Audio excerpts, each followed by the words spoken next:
কাল্পনিক প্রেমের আধার সিরিজের পঞ্চম পর্বে আপনাদের সবাইকে স্বাগত। নমস্কার, আমি তানিয়া। কিছু কিছু অপেক্ষা থাকে যা সময়ের পরিধি মানে না। ঝড় বৃষ্টি উপেক্ষা করেও আমরা কারো জন্য পথ চেয়ে থাকি, হয়তো হৃদয়ের খুব গভীর কোনো টানে। আজ আমাদের শোনাবেন আর সোমরাজ। একটি বটবৃক্ষ, এক পশলা বৃষ্টি আর এক প্রিয় বান্ধবীর জন্মদিনের আবহে বোনা এক অদ্ভুত মায়ের গল্প। কিন্তু সেই মায়া কি শুধুই বাস্তব ছিল, নাকি মনের কোনো এক অগোচরে থাকা স্বপ্ন?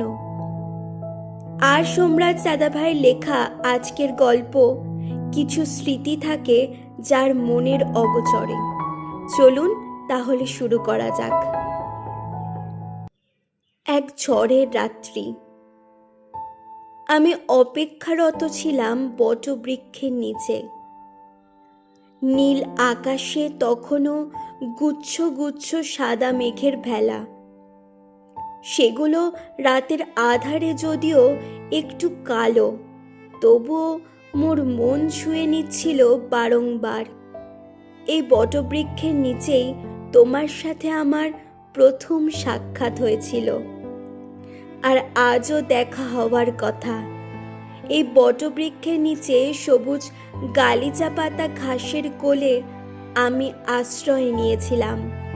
সবুজ সবুজ, শুধু চারিদিকে সবুজ ঘাস। এক দণ্ড ঘুমিয়ে নিলেও ক্ষতি নেই। হঠাৎ দেখি গুচ্ছ গুচ্ছ মেঘের ভেলা কালিমা মেখে থমকে দাঁড়িয়েছে নীল আকাশের কোলে।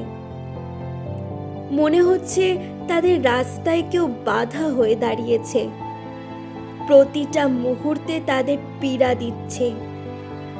গগনতলে তখনও আমি একাকী, তবুও প্রিয় বান্ধবীর দেখা নেই। হাসবে তো কি জানি। তখন অনেকটাই সময় অতিবাহিত হয়ে গেছে, হয়তো কোনো বিপদ জড়িয়ে ধরেছে তাকে ঘিরে। তখনও আমি আমার মনের অন্তরে এক টুকরো জায়গা করে রেখেছি আমার প্রিয় বান্ধবীর জন্য। কিন্তু সময় অতিবাহিত হওয়ার পরেও তুমি এলে না। একদিকে তোমার অপেক্ষা, আর অন্যদিকে শুনতে পাচ্ছি কালো মেঘের গুরু গুরু গম্ভীর আওয়াজ। আর বেশি সময় থাকা যাবে না এখানে, তবুও মন বলছে আরো কিছুটা সময় থেকে যা পোড়াবাসী। তোর প্রিয় বান্ধবীর সাথে নিশ্চয়ই সাক্ষাৎ হবে। আমি কি করি? কতক্ষণ আর অপেক্ষা করব?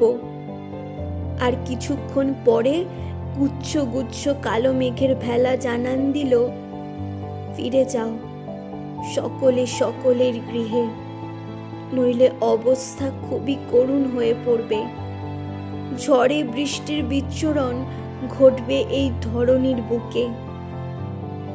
যাই হোক, বিচ্ছুরণ ঘটুক এই ধরনীর বুকে, তবুও তোমার অপেক্ষায় থাকতে হবে আমাকে, কারণ আজকে তোমার জন্মদিন।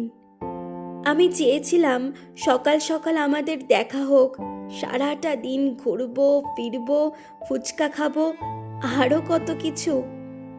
বাড়ি ফেরার পথে রবীন্দ্র সরোবর থেকে কিছুটা সময় কাটিয়ে আসবো আমরা দুইজনে। কিন্তু তুমি বলেছিলে বাড়ি থেকে বের হতে দুপুর গড়িয়ে যাবে। আজকের দিনটা আমার জন্য বিশেষ দিন, তাই আমার জন্য না হয় একটু কষ্ট করো। আমি মেনে নিয়েছিলাম তোমার কথা, কারণ কখনো তো তোমাকে কষ্ট দিইনি, তুমিও আমায় দাওনি।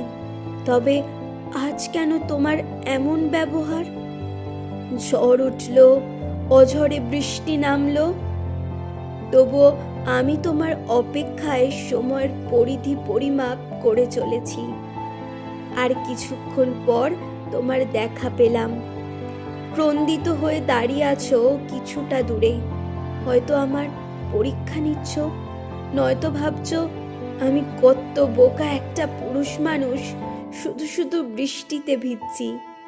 তবে তুমি বেশিক্ষণ অপেক্ষা করলে না, এক ছুটে দৌড়ে চলে এলে আমার নিকটে, জড়িয়ে ধরলে আমায়, তারপর ক্রন্দিত হয়ে আমার বুকে একটা ছোট্ট মিষ্টি চুম্বন দিয়ে বললে, তুমি কি বোকা, একবার তো ফোন করতে পারতে আমায়।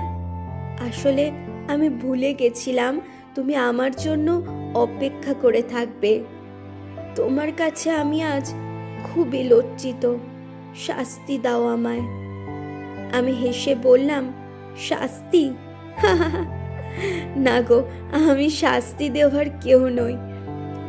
তারপর তোমায় আমার বুকের থেকে সরিয়ে তোমার চিবুক তুলে চুম্বন দিয়ে বললাম, কাঁদছো কেন? আজকে না তোমার জন্মদিন? এই বিশেষ দিনে কান্নাকাটি করে নাকি বোকামে?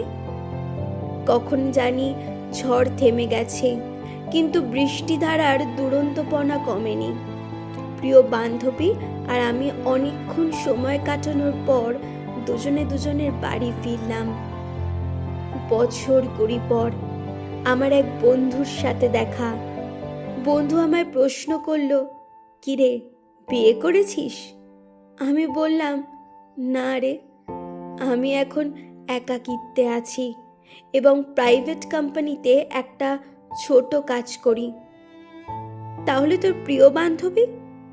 সেদিনের পর আর তার সাথে দেখা হয়নি রে। আমি অনেক খোঁজার চেষ্টা করেছি, কিন্তু তার খোঁজ পাইনি। হয়তো এটা আমার জীবনের স্বপ্ন ছিল। হয়তো জীবনের সবচেয়ে সুন্দর মুহূর্তগুলো কোনো এক মেঘলা দিনের স্বপ্ন হয়ে থেকে যায়। 20 বছর পরে সে একাকিত্ব আর হারিয়ে যাওয়া প্রিয় বান্ধবীর খোঁজ না পাওয়া, সবটাই যেন এক দীর্ঘশ্বাসে মিশে গেল। সোমরাজ দাদাভাইকে অসংখ্য ধন্যবাদ এমন এক নস্টালজিক এবং মন খারাপ করা গল্প আমাদের সাথে শেয়ার করার জন্য। আপনাদের ডায়েরির পাতাতেও কি এমন কোনো অপ্রকাশিত স্বপ্ন লুকিয়ে আছে, যা হয়তো আজও স্মৃতি হয়ে মনের অগোচরেই রয়ে গেছে? তবে পাঠিয়ে দিন আমাকে। আমি আপনাদের সেই না বলা গল্পের অপেক্ষায় রইলাম। ভালো থাকুন, সুস্থ থাকুন আর নিজের প্রিয় স্মৃতিগুলোকে যত্নে রাখুন।